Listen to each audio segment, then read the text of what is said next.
Linus Pauling definiu a química como a ciência da última camada da eletrosfera. Então, vamos estudar a eletrosfera. Sabemos que o átomo tem um centro, seu núcleo, que é uma parte ínfima dele.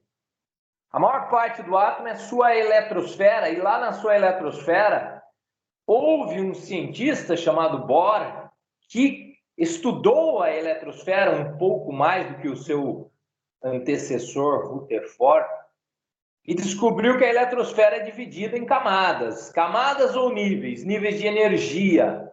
Ele só cometeu um erro, ele tentou desenhar isso, ele tentou dizer exatamente onde é cada nível. Isso é impossível. Não é como um sistema solar. Definitivamente não é. O que nós sabemos é que existe núcleo e eletrosfera. E a eletrosfera é dividida em níveis. E se você aprendeu algum dia que existem 7 níveis, saiba que esse número foi inventado por alguém que gostava do número 7, porque isso nunca existiu. Existem infinitos níveis em cada átomo. Ele usa alguns, mas existem os infinitos ali. Se houvesse a possibilidade de jogar energia para os seus elétrons, eles poderiam pular para o nível 13, 14, 20. Eles estão ali. Então, Bohr descobriu que a eletrosfera é muito organizada. Existem diferenças de energia em diversos níveis da eletrosfera. Em cada nível, existem subníveis de energia, subdivisões dessa energia. Então, nós dizemos que a eletrosfera tem níveis e subníveis de energia.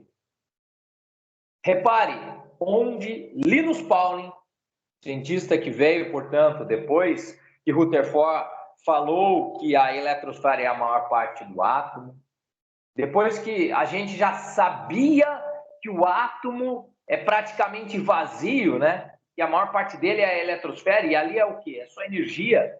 Depois que Bohr descobriu os níveis, veio um outro cara chamado Sommerfeld e descobriu os subníveis de energia. E Linus Pauling teve a missão de fazer um estudo muito valioso. Linus Pauling descobriu a energia de cada subnível, cada lugarzinho da eletrosfera. Os subníveis, eles são designados assim, olha só, 1S, o 2S, o 5D, o 7P. Cada conjunto, número, letra, indica-nos um subnível, indica-nos um lugarzinho da eletrosfera.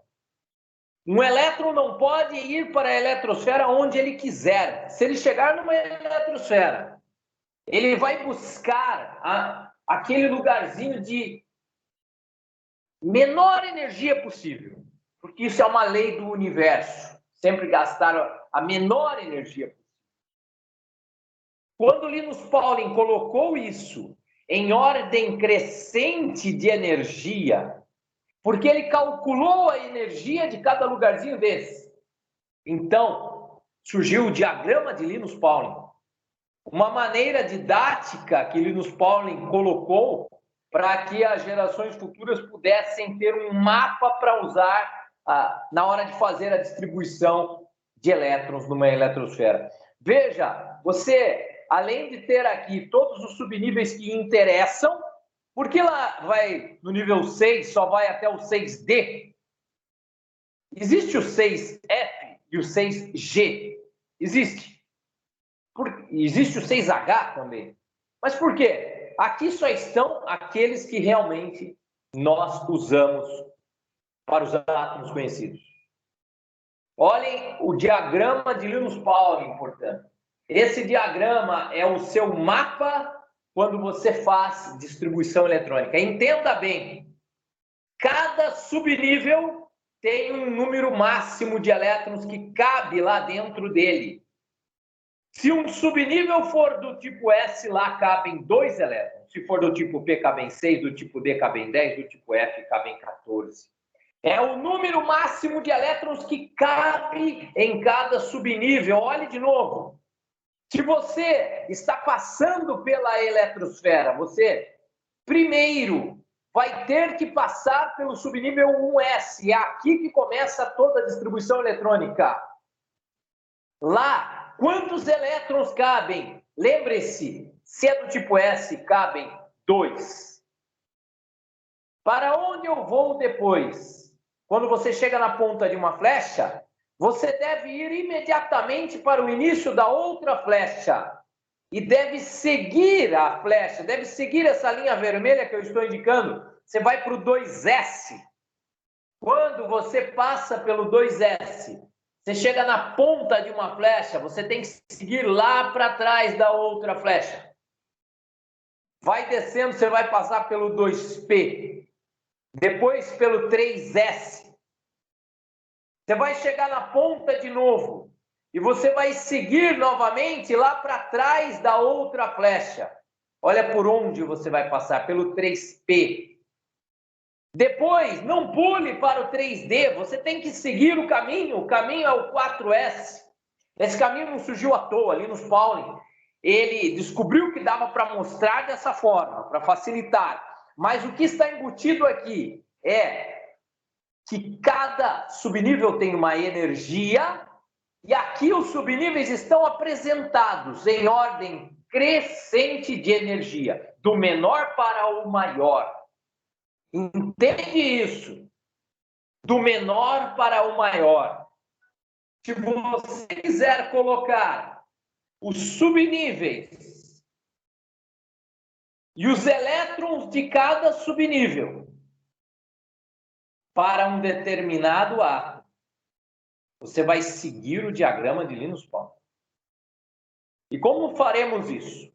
Vamos pegar aqui, para encerrar essa aula, o exemplo do átomo de sódio, o elemento químico sódio. Ele tem número atômico 11. Lembre-se, o número atômico é o número de prótons que um átomo possui dentro do seu núcleo. O número de cargas positivas. E o número de cargas positivas é igual ao número de cargas negativas quando o átomo é neutro. Então, considerando um átomo de sódio neutro, vamos fazer a distribuição para ele. Ele tem 11 elétrons. Sabemos disso pelo seu número atômico. Vamos fazer a distribuição eletrônica dele, voltando ao diagrama de Linus Pauling. Primeiro, eu vou passar pelo subnível 1S. Lá cabem 2 elétrons. Por isso que eu vou escrever 1S2. Não use vírgulas, que é errado. Sem vírgulas. Para onde eu vou com os meus outros 9 elétrons que eu ainda não coloquei nessa eletrosfera? Olha só. Depois do 1S, eu sigo para o 2S. Lá, cabem 2 elétrons. Veja, todos os subníveis do tipo S comportam 2 elétrons. Depois eu vou para o 2P, porque eu vou seguir o diagrama, e o diagrama me indicará o 2P. Lá cabem quantos elétrons? Cabem 6. E eu ainda tenho 7 elétrons para distribuir. Coloco 6 aqui. Ainda falta 1. O diagrama me manda para o subnível 3S. E no subnível 3S cabem 2 elétrons.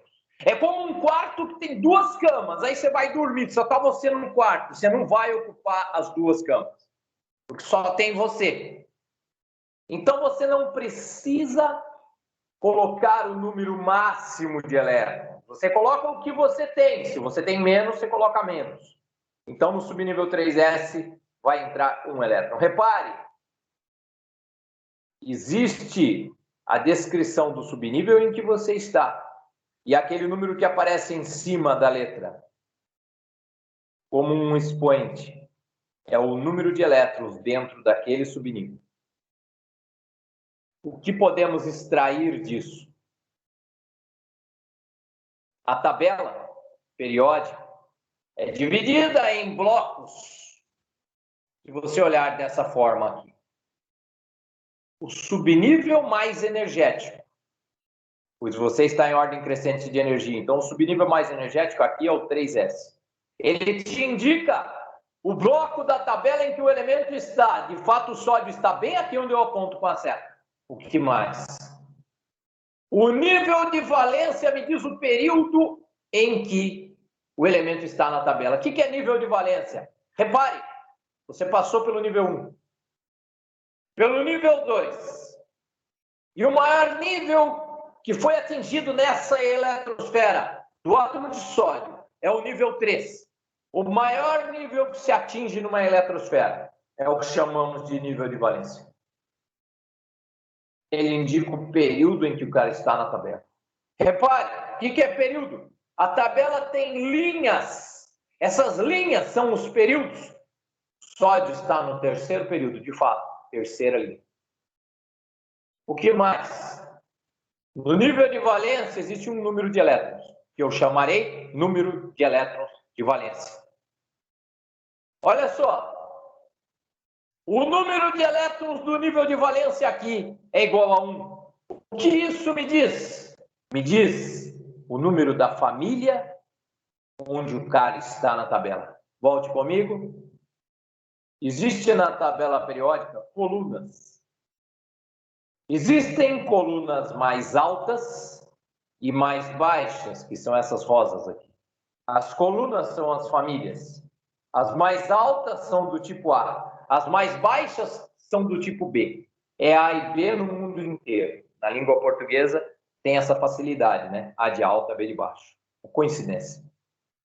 Repare que as famílias do tipo A estão aqui. 1A, 2A.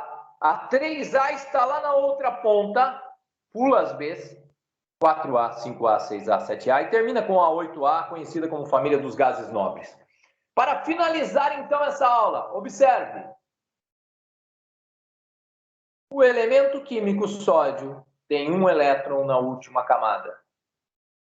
Isso me diz que ele é da família 1A.